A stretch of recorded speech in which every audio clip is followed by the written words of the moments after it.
फरीदाबाद बल्लमगढ़ में विशाल पद यात्रा का आयोजन किया गया, जिसमें कांग्रेस के नेता चौधरी दीपेंद्र हुड्डा जी के आगमन पर बल्लमगढ़ में अग्रवाल धर्मशाला में कार्यक्रम का आयोजन किया गया। वहीं समाज सेवी सुदेश डागर ने अपनी टीम के सैकड़ों लोग कार्यक्रम में शामिल किए गए। वहीं सुदेश डागर ने बताया कि आने वाले 2.5 महीनों में विधानसभा का चुनाव है।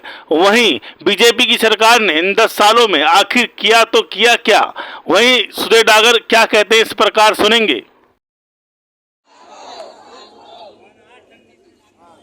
15 लाख की भाषणों को सुनने के लिए जा रही हैं और ये आप देखिए भीड़ काफी यहाँ पे मौजूद है। सैकड़ों टीम यहाँ पे आपको दिखाई दे रही होगी और मैं बातचीत भी करूँगा सुदेश जी से आखिर क्या होने वाला है आने वाले समय में। क्योंकि बात करें आज फरीदाबाद में कांग्रेस की दो रैलियाँ हुई सुबह कुमारी।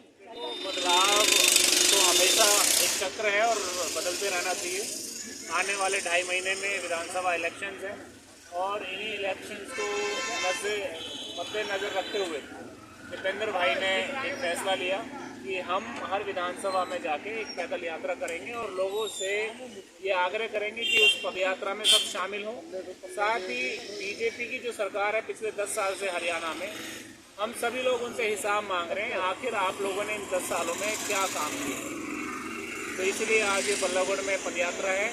मेरे बहुत ही अजीज मेरे भाई मेरे मित्र गिरीश भारद्वाज जी के उसमें ये पैदल यात्रा रखी गई है और हम सभी लोग यहाँ से भाई गिरीश भारद्वाज जी को उनका उत्साह बढ़ाने के लिए सैकड़ों की संख्या में लोग आज उनके साथ कंधे से कंधा मिलाकर चले। आप कह रहे हैं कि भाजपा सरकार से 10 साल का हिसाब आप मांगेंगे, लेकिन भाजपा वाले तो आप लोगों से 60 साल का हिसाब मांग रहे हैं कि आपने 60 साल में क्या किया। 60 साल में देखो इसरो दिया, 60 साल में IIT दी, 60 साल में IIM दिया, 60 साल में पाकिस्तान को बांटने का काम किया, हरित क्रांति दी, यहाँ से एक्सपोर्ट 1980 में स्टार्ट हुआ। तो जो कहते हैं ना मांगने वाले मेरे सामने लेके आओ, आमने सामने बैठ के बात करेंगे। ऐसे तो कहीं भी फोन पे किसी भी वीडियो में कुछ भी आप बोल दो। अबे भाई इन 60 सालों में प्लेग जैसी बीमारी, पोलियो जैसी बीमारी, ठीक है, अन्य जो बीमारियां उनकी दवाइयां बनाने का काम किया और आज आप देख रहे हो आपको एक व्यक्ति भी पोलियो ग्रसित नहीं मिलता हिंदुस्तान में। ये कांग्रेस की देन थी ये दवाइयां। आज आपको प्लेग की बीमारी नजर नहीं आती कहीं भी। तो ये तो सब कहने वाली बातें हैं। मैं आज हिसाब मांगता हूँ हरियाणा में बीजेपी की सरकार से, वो पता है उन्होंने क्या काम किए। तो क्या मुद्दे रहेंगे आज के प्रचार में? देखिए मुद्दा हमारा वही है कि हरियाणा मांगे इंसाफ बीजेपी सरकार से 10 सालों का कि आप हिसाब दीजिए कि आपने हरियाणा में क्या काम किया है। इन्होंने काम कुछ नहीं किए, उल्टा बेरोजगारी की दर यहाँ बढ़ा दी, शिक्षा का जो स्तर है वो यहाँ गिरा दिया, इंफ्रा जीरो कर दिया। जो कांग्रेस की देन थी और जो काम रह गए थे बस इनको इन्होंने पूरा किया है, इसके अलावा अपना इन्होंने कोई काम नहीं किया। जी राजकुमार जी क्या कहेंगे, आप भी पहुंचे हुए हैं। नमस्कार। ये जो हमारे भाई साहब बता रहे हैं ये बिल्कुल सत्य है। आज हमारे विधानसभा की लड़के जीवन है, कोई नाले की सफाई और गंदगी का अंबार लगा हुआ है, इसका ही हिसाब मांगने हम जा रहे हैं। और हमारे जो नेता हैं उनके बीच में ये हमारी सारी जनता है। तो आप अपने विधायक जी से हिसाब मांगिए ना कि उन्होंने क्या किया इतने सालों में। उनका हाथ रोक रखा है, वो हमारे किसने रोका है? वो हमारे विधायक जी कहते हैं कि हमारा कोई वो नहीं है, हमारी चलने नहीं दे रहे हैं आगे वाले। क्यों नहीं चलने दे रहे? और ये तो वही बताएंगे जी, वो भी वहीं पे ही मिलेंगे जहाँ हम जा रहे हैं। देखिए ऐसा है, आप मेरे भाइयों को बातों में ना उलझाएं।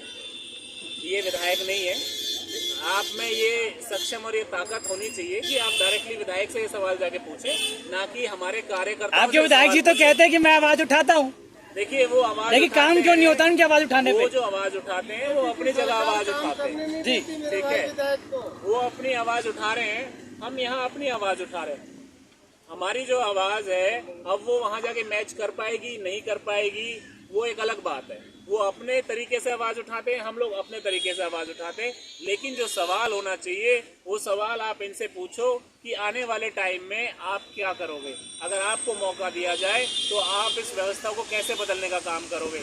आप ये सवाल मत करिए इनसे कि आपके विधायक क्या कर रहे हैं। सुदेश जी मौका तो सभी मांगते हैं लेकिन अपने मौका को पूरा नहीं करते ना। जब वादा करते वादा पूरा नहीं करते वो व्यक्ति। देखिए ऐसा है, पांचों उंगलियां बराबर जी। नहीं। ये भी अलग अलग है, लेकिन जब मुट्ठी बनेगी तो इसमें ताकत अलग बनेगी। और ये अब इस पूरे जो हमारा युवा खड़ा हुआ है, ये सोचने समझने की ज़रूरत है इस चीज़ को। और अब लोग जागरूक होने लगे हैं कि जो हो रहा था वो गलत हो रहा था, हमें बदलने की ज़रूरत है और लोग बदलाव मांग रहे हैं। आपको नज़र आ रहा है सैकड़ों की संख्या में लोग खड़े हुए हैं। हरियाणा मांगे बदलाव और आने वाले 2.5 महीने के बाद आपको देखना यहाँ पर कांग्रेस की सरकार बनेगी और पूर्ण बहुमत से सरकार बनेगी। आप कह रहे हैं कि सरकार बनेगी, गुटबाजी खुलेआम सड़कों पे दिखाई दे रही है। कुमारी शैलजा जी दिन में यात्रा निकाल रही है तो हुड्डा साहब शाम को निकाल रहे हैं। देखिए, ये आप बिल्कुल गलत कह रहे हो। आप मुझे एक वीडियो दिखाइए कि कुमारी शैलजा दिन में और हुड्डा जी रात में रैली निकाल रहे हैं, ऐसा कुछ भी नहीं है। भाई साहब सुबह ही आज कुमारी शैलजा जी ने पद यात्रा निकाली थी ओल्ड विधानसभा में, और हुड्डा साहब शाम को आ रहे हैं, ऐसा क्यों? साथ में भी हो सकता था। अबे भाई हरियाणा इतना बड़ा क्षेत्र है, 90 बड़ी विधानसभाएं हैं। जो शीर्ष नेतृत्व है उसने सबको अपने कार्य बांटे हुए हैं। कोई इस तरफ काम कर रहा है, कोई उस तरफ काम कर रहा है। तो ये इस तरह के आप जो आरोप लगा रहे हो ये गलत है। कोई गुट नहीं है, आरोप आपके नेता ही लगाते एक दूसरे पे। मैं आपको ये विश्वास दिला रहा हूँ। आज आप मुझे पता है बल्लभगढ़ जाओगे, आप कवर करोगे, आप देखना सारे कांग्रेसी नेता एक साथ एकजुट होंगे, कोई अलग नहीं होगा। नहीं भाई साहब, कई बार देखा जाता है शैलजा गुट के तो कार्यकर्ता दिखाई नहीं देता हुड्डा गुट में। देखिए, हर किसी व्यक्ति का अपना काम करने का तरीका है। अब सभी पत्रकार हैं आप जैसे भाई, वो अलग अलग काम करते हैं। अब मैं ये कहने लगूं भाई तुम एक साथ काम क्यों नहीं करते, नहीं कर सकते ना। हर किसी का तरीका काम करने का अलग है। अभय भाई का काम करने का तरीका अलग है, अन्य पत्रकारों का काम करने का तरीका अलग है, लेकिन कर तो कांग्रेस के लिए रहे काम। तो क्या लगता है कि आने वाले समय में बदलाव होगा, आप लोग सरकार बनाएंगे? अब जोर शोर से बदलाव होगा। हरियाणा में इस बार पूर्ण बहुमत से जी कांग्रेस की सरकार बनने जा रही है। 2.5 महीने बाद ये आपको देखने को मिलेगा। और सभी लोगों के, चाहे वो मेरे हिसाब से अशिक्षित व्यक्ति है, चाहे वो अपना बेरोजगार व्यक्ति है, चाहे वो इस बात से परेशान है, सबको ये जो समस्याएं हैं इनसे दूरी कांग्रेस कराएगी। लोगों को सभी सुविधाएं उपलब्ध कराएंगे, ये हम ऐसी आशा रखते हैं और इसी के लिए हम सब काम कर रहे हैं।